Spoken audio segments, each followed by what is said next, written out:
আর কয়েকদিন পরে 12 রবিউল আউয়ালের দিন পাইকারি হারে আশিক রাসূল পাওয়া যাবে, যাবে না? যাবে কিনা? অসংখ্য আশিক রাসূল দেখা যাবে, মুখে দাড়ি নাই, মাথায় টুপি নাই, জুব্বা নাই, নামাজ নাই, দোয়া নাই, আছে না নাই? আছে না নাই?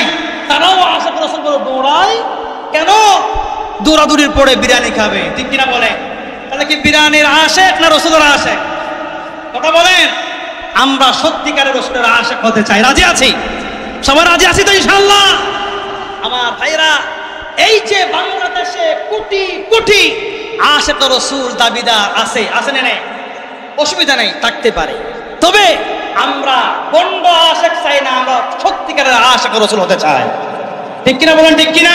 আল্লাহ তাআলা বললেন, ইয়া আইয়ুহাল্লাযীনা আমানু ইসতাঈনু বিস-সাবরি ওয়াস-সালাহ।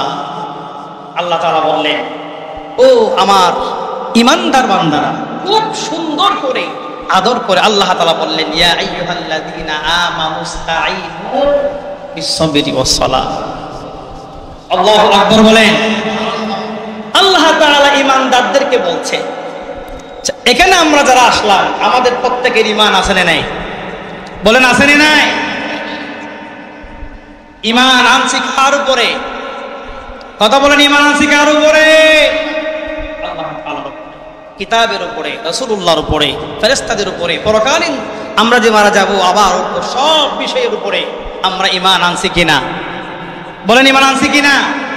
সেই রকম ঈমানদারদেরকে আল্লাহ তাআলা বললেন, বান্দা ঈমান যদি আনো, কি ঈমান যদি তোমরা আনো, তোমাদের উপরে কঠিন আযাব, কঠিন শাস্তির সম্মুখীন তোমাদের হওয়া লাগবে। বলছেন কে? বলেন, বলছেন কে? আল্লাহ।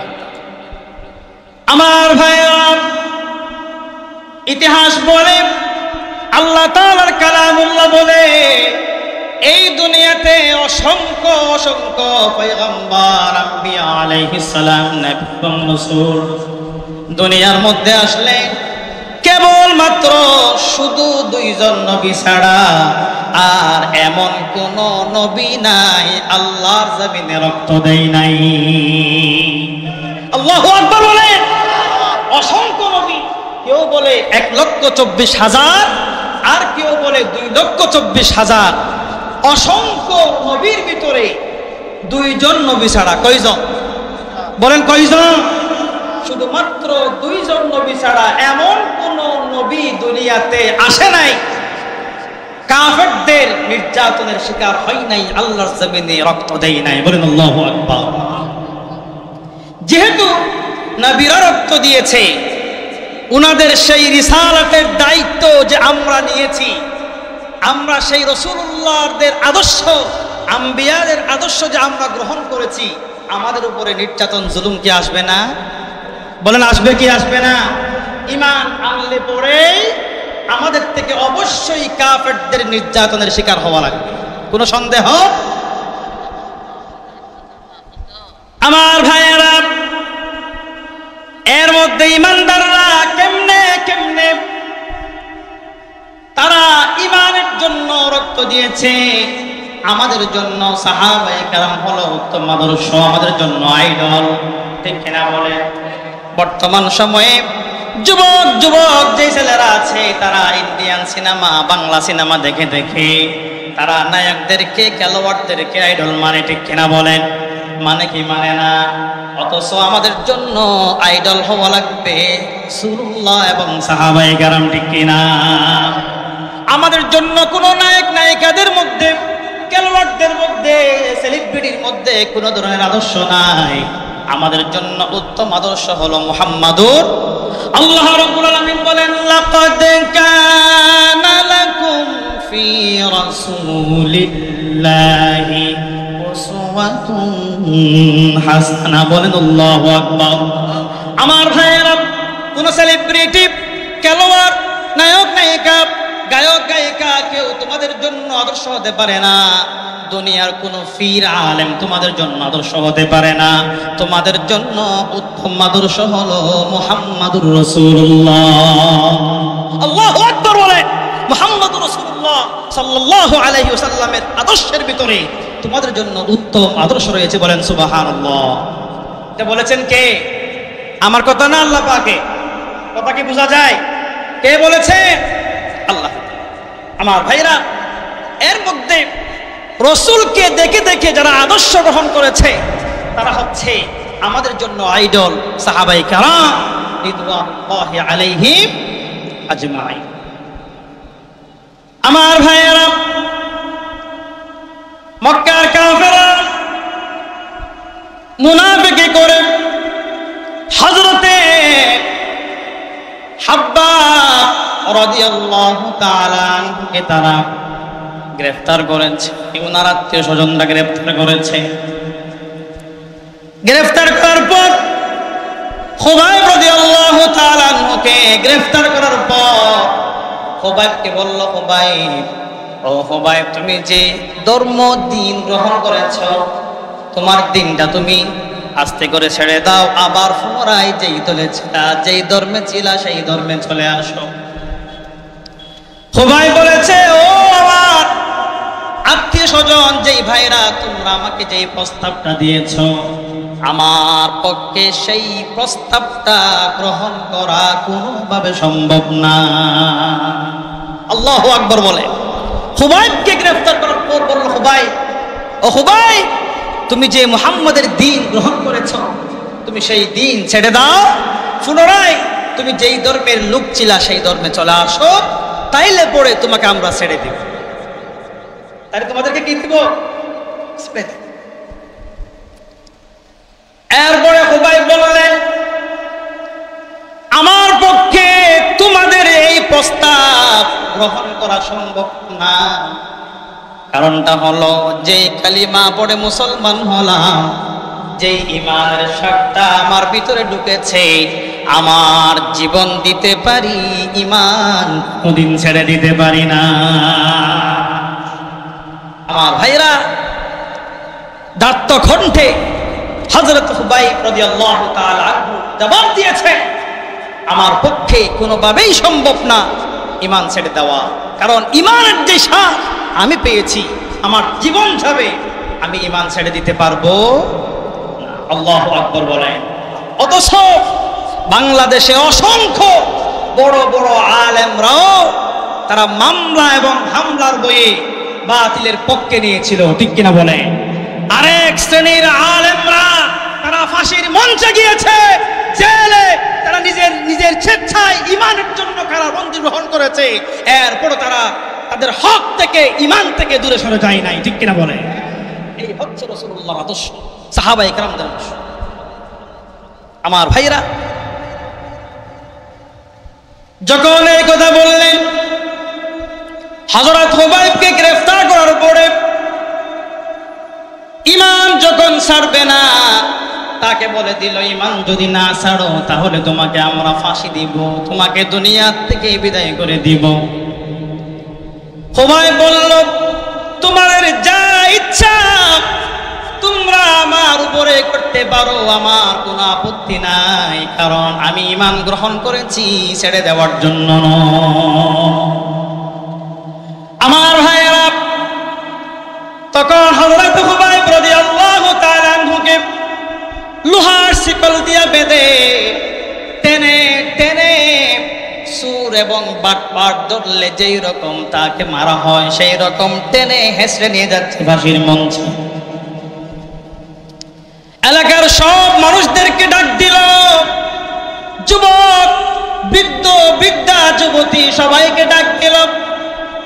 এই যে একজন ধর্মদ্রোহী খুবাইবকে ধরলাম, তোমরা খুবাইবকে যেখান থেকে পারো আঘাত করো, সে যেন মার খেয়ে খেয়ে মারের বই মান থেকে দূরে সরে যায়, ইসলাম ছেড়ে দেয়। আমার ভাইয়েরা, চতুর্পাশে লোক জড়ো হয়ে গেল, যে যেখান থেকে পারে যেমনে পারে মেরে মেরে ধাক্কায়া ধাক্কায়া টেনে হিসড়ে হিসড়ে নিয়ে গেল ফাঁসির মঞ্চে।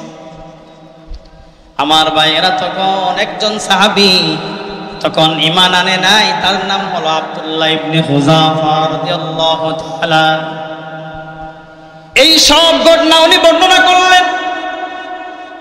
উনি বললেন, সবাইকে ঠেলে ঠেলে আমি একদম সামনে চলে গেলাম, খুবাইবকে এমন ভাবে লোহার শিকল দিয়া বাঁধলো, এবং সবাই এমন ভাবে আঘাত করতেছে, তার প্রত্যেকটা শরীর ফেটে ফেটে রক্ত বেরোচ্ছে।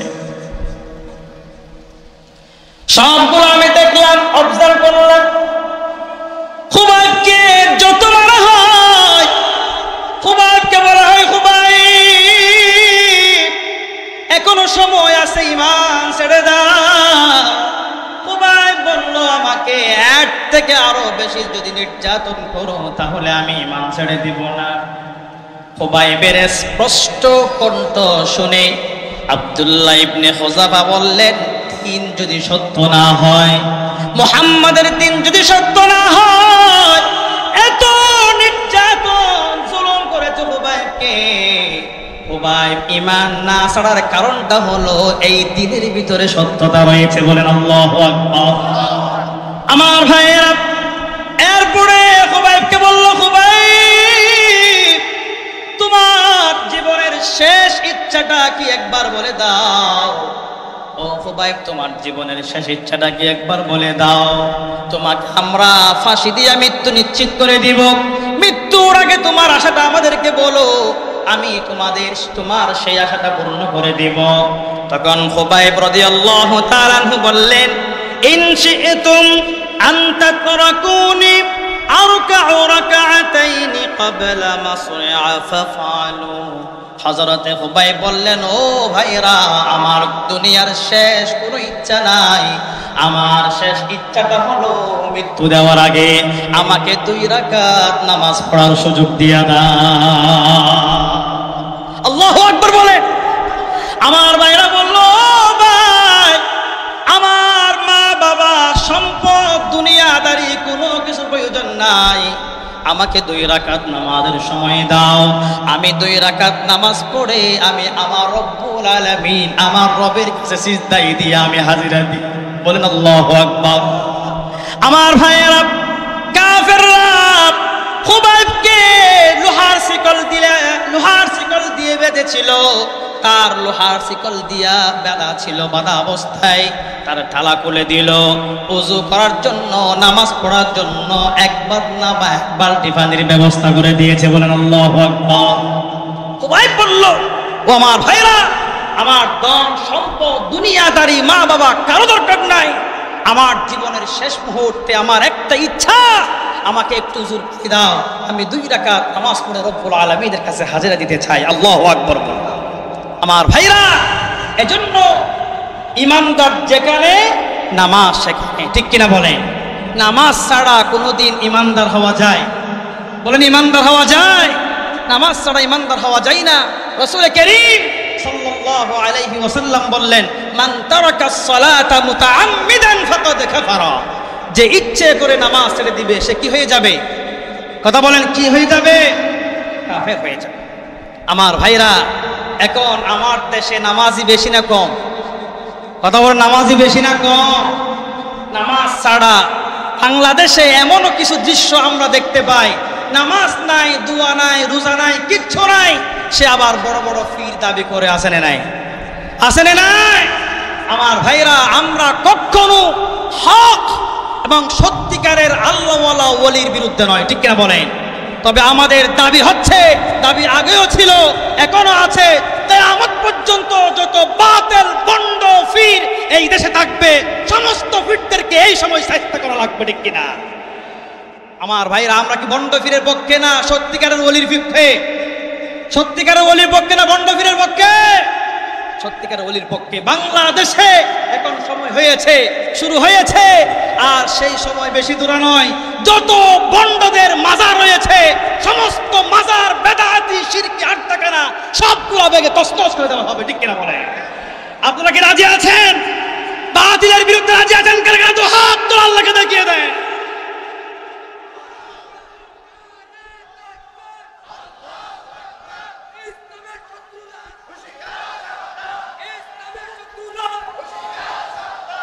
আমার ভাইরা, বন্ড মুরতাদ দেওয়ানবাগির মাজার ফুরে তছনছ করে দিয়েছে, ঠিক কিনা বলেন?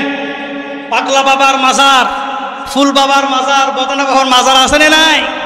যত শিরকের আড্ডাখানা আছে, কোন মুসলমানদের সাথে শিরকের সাথে কোনো সম্পর্ক না, ঠিক কিনা বলেন? ঠিক কিনা? আমার ভাইরা হক্কানি পীর যারা আছে আমরা তাদের পক্ষে, যেমন আজকের যিনি প্রধান অতিথি, প্রধান আকর্ষণ যিনি, উনিও একজন পীর, ঠিক কিনা? তবে হক, তবে কি হক। এরপরে আমার ভাইরা কামরুল ইসলাম সাঈদ আনসারী সাহেব হাফিজাহুল্লাহ, উনিও পীর, উনিও হক, ঠিক কিনা? বাইতুল শরীফের জব্বর শাহ হুজুর রহিমাহুল্লাহ, আক্তার সাহেব রহিমাহুল্লাহ, এরপরে সুন্নতি শাহ হুজুর রহিমাহুল্লাহ, এইভাবে করে অসংখ্য হক্কানি পীর উলামায়ে কেরাম আমার দেশে আছেন নাই? আমরা তাদের পক্ষে। যত বাতিল, সব বাতিলের বিরুদ্ধে আমরা, ঠিক কিনা বলেন? শিরকের সাথে আমার ভাইরা কোন বান্দার সাথে বান্দার সম্পর্ক নাই, বান্দার সাথে সম্পর্ক কার? কথা বলেন, বান্দার সাথে সম্পর্ক কার? সুতরাং কোন কিছু চাইতে হলে চাইব কার থেকে? দেওয়ার মালিক একমাত্র কে? আল্লাহ সুবহানাহু। আকীদা, ঈমান যদি পরিষ্কার না হয়, আপনার নামাজ রোজা কিচ্ছু কোনো কাজ হবে না, ঠিক কিনা বলেন? ঠিক কিনা আমার ভাইয়েরা? এজন্য বন্ডামির পক্ষে আমরা। আমার ভাইয়েরা, হযরত খুবাইব বললেন, ও আমার ভাইয়েরা, আমার জীবনের শেষ ইচ্ছা হলো আমি দুনিয়ার কোনো সম্পদ চাই না, ক্ষমতা চাই না, কিচ্ছু চাই না। আমার জীবনের শেষ ইচ্ছা হলো 2 রাকাত নামাজ পড়ে আল্লাহর দরবারে হাজিরা দিতে চাই। আল্লাহু আকবার বলে। আমার ভাইরা, সাহাবায়ে কেরাম মৃত্যুর আগেও নামাজ পড়ে পড়েই জীবন দিয়েছে, ঠিক কিনা বলেন? আমাদের নৈতিক দায়িত্ব, ফরজ দায়িত্ব হচ্ছে দুনিয়ার সব কাজগুলো বাদ, আগে নামাজ পড়া লাগবে, ঠিক কিনা বলেন? নামাজ নাই মুসলমানগিরি নাই, নামাজ নাই ঈমান নাই, ঠিক কিনা বলেন? দুনিয়ার কোন আলেম যদি নামাজ না পড়ে তার সাথে আরেকটা মুসলমানের কোনো সম্পর্ক নাই, ঠিক কিনা বলেন? ঠিক কিনা আমার ভাইরা? ইতিহাস পড়লে চোখের পানি এমনিতেই সরে যায়। যখন নামাজের কথা বলছে, তখন খুবাইব রাদিয়াল্লাহু তাআলা আনহু যখন নামাজের আরজ করেছে, কাফেররা নামাজ পড়ার জন্য সুযোগ দিয়েছে, উজুর পানি দিয়েছে। কিন্তু আফসোসের বিষয় হচ্ছে, এই 15 বছর ধরে আমরা দেখেছি, আমার দেশে এমন এমন দৃশ্য আমরা দেখেছি, এই জালেম সরকার নামাজ পড়া অবস্থায় গুলি করে মুসলমানদেরকে এই দেশে হত্যা করেছে, ঠিক কিনা বলেন? ঠিক কিনা? রমজানে ইফতার মাহফিল বন্ধ করেছে, রমজানে কোরআন তেলাওয়াত বন্ধ করেছে, যেই কোরআনের বিরুদ্ধে ছিল তাকে কোরআন শুনাইয়া শুনাইয়া লাঠি দিয়ে বের করে দিয়েছে, ঠিক কিনা বলে? আমার ভাইরা, এই যে রংপুরের আবু সাঈদ যখন বুক খুলে দিয়েছে, রক্ত যখন দিয়েছে, আল্লাহ তাআলা রক্তের বিনিময়ে এই দেশ আবার স্বাধীন করে দিয়েছে। ওই শহীদদের জানাজা পড়া অবস্থায় ইমাম সাহেব জানাজার নিয়ত করেছে, ওই নামাজরত অবস্থায় ইমাম সাহেবকে গ্রেফতার করেছে, ঠিক কিনা বলে? আমার ভাইরা, সুতরাং সেই যুগের কাফেররা মুসলমানদেরকে নামাজ পড়ার সুযোগ দিয়েছে, আর আমার দেশের জালেমরা নামাজ পড়া অবস্থায় গ্রেফতার করেছে, ঠিক কিনা বলে? সুতরাং সেই যুগের কাফেরদের যে নিকৃষ্ট যে ইতিহাস সৃষ্টি করে দিয়েছে, আল্লাহ তাআলা জালেমকে দুনিয়া থেকে বিদায় করে দিয়েছে, ঠিক কিনা বলে? ও আমার মুসলমান ভাইরা, সুতরাং এখনো সময় আছে। যদি আরেকজন জালেম সরকার আমার দেশে আসে, তারা যদি ইসলামের উপর হাত দেয়, এই বাংলার তাওহীদ জনতা রক্ত দিয়ে তাদেরকে প্রতিহত করবে, ঠিক কিনা বলে? রাজি আছেন কারা কারা? তো হাত তুলে আল্লাহকে দেখিয়ে দেন।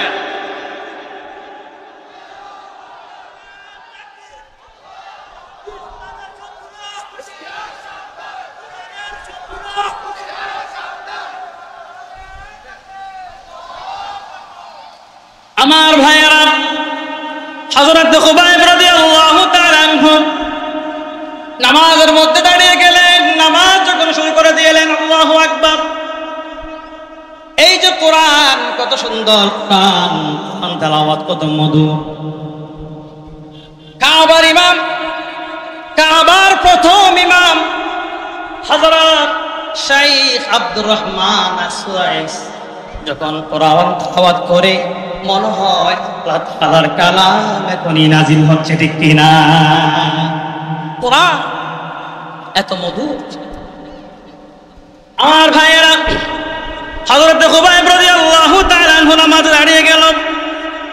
আলহামদুলিল্লাহি রাব্বিল আলামিন, الرحمن الرحيم مالك يوم الدين إياك نعبد وإياك نستعين اهدنا الصراط المستقيم صراط الذين أنعمت عليهم غير المغضوب عليهم ولا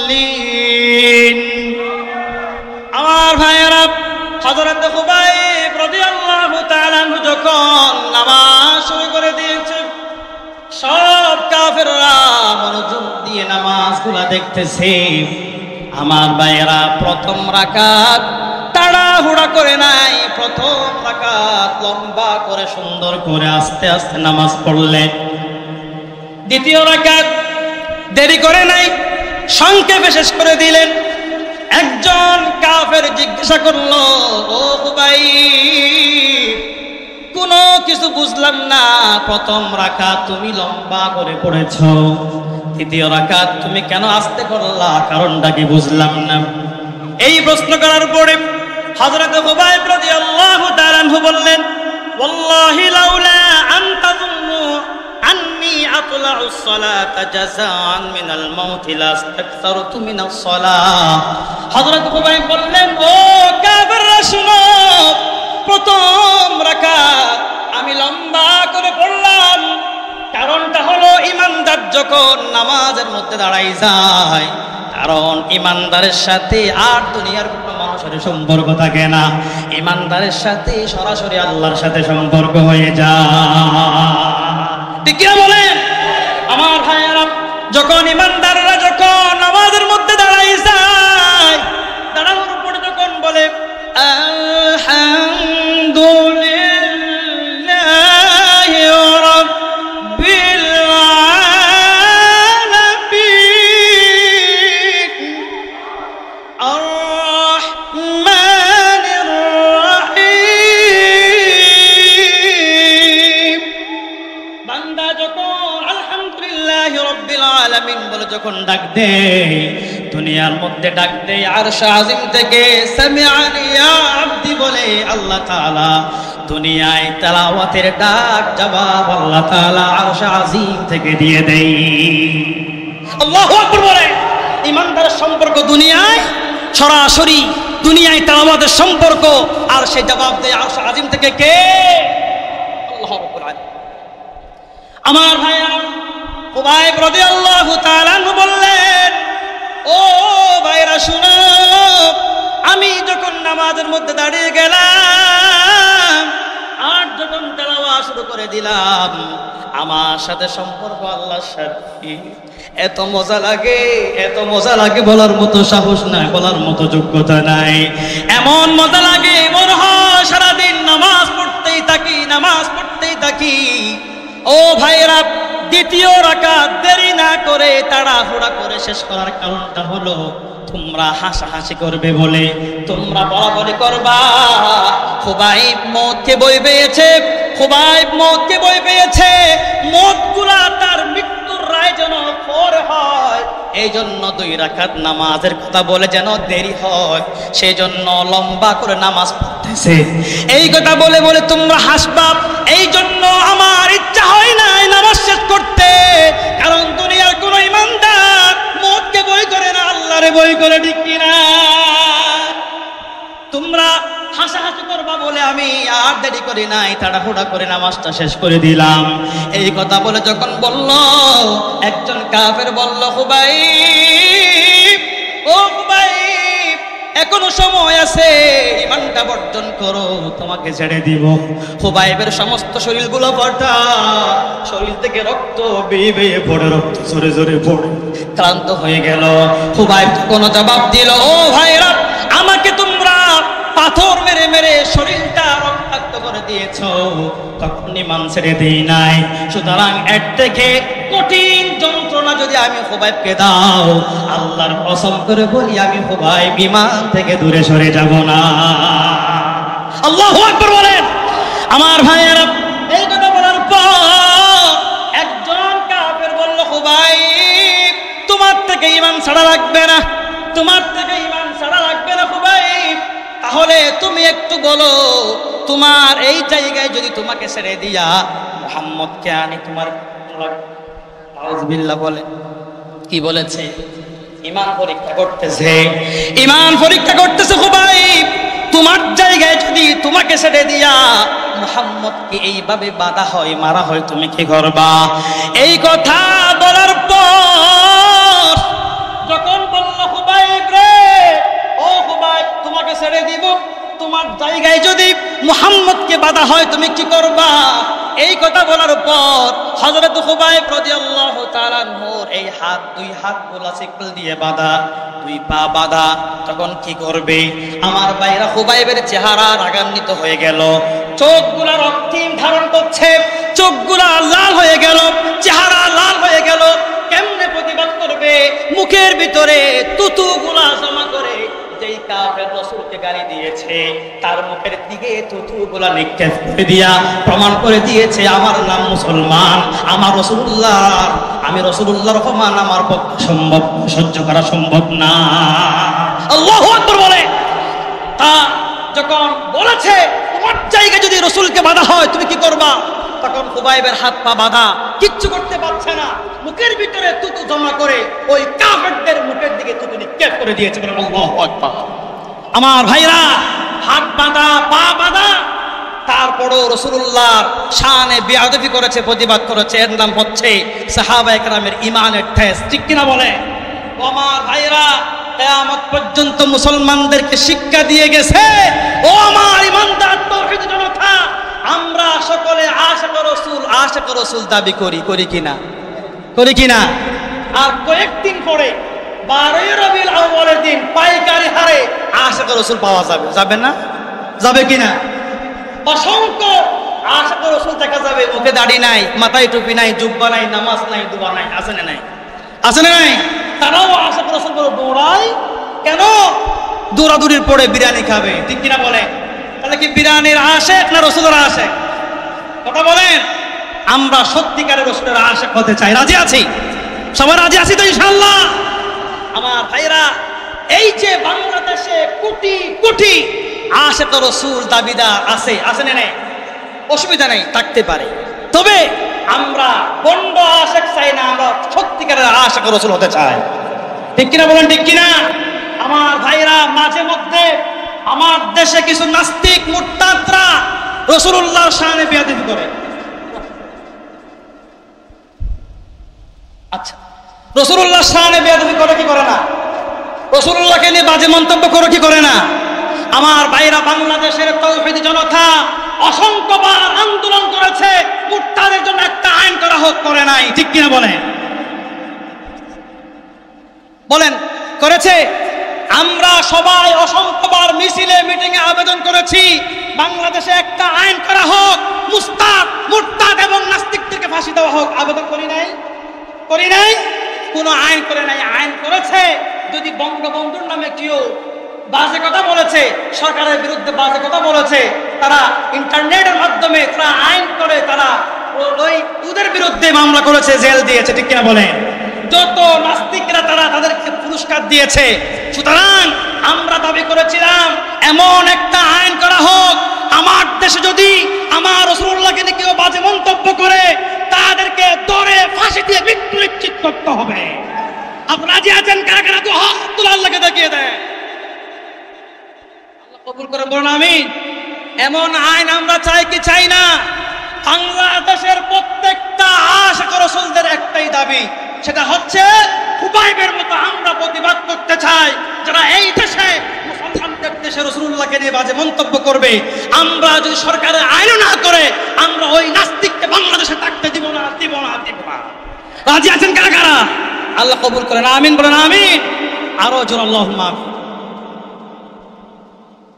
আমার ভাইয়েরা, যখন ওই কাফেরদের দিকে, ওই কাফেরদের মুখের দিকে যখন খুবাইব তুথু যখন নিক্ষেপ করেছে, তখন তরবারি নিয়ে একটা আঘাতে খুবাইবের হাতটা কেটে বিকৃত করে দিয়েছে।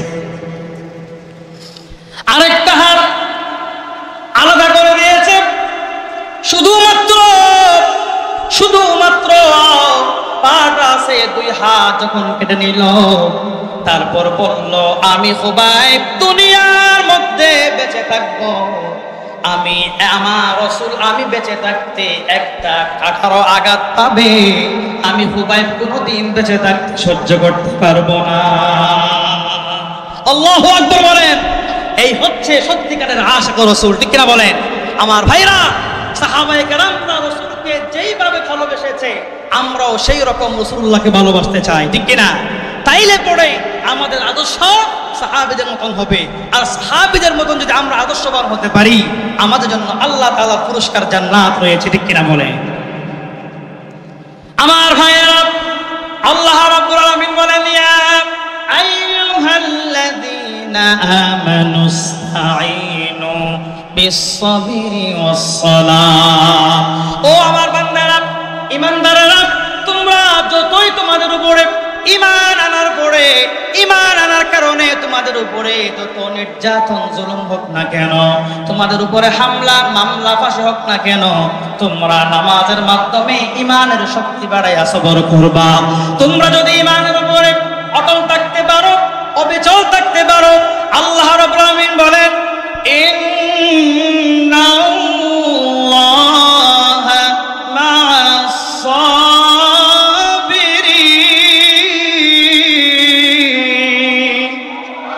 আল্লাহ রাব্বুল আলামিন বলেন, ও দুনিয়ার মানুষেরা, তোমরা ঈমান বা সবর এবং ধৈর্য নামাজের বিনিময়ে তোমরা ঈমানের শক্তি বাড়াবা, আর ঈমানদারের উপরে আমি আল্লাহ রয়েছি, বলেন সুবহানাল্লাহ। আল্লাহু আকবার।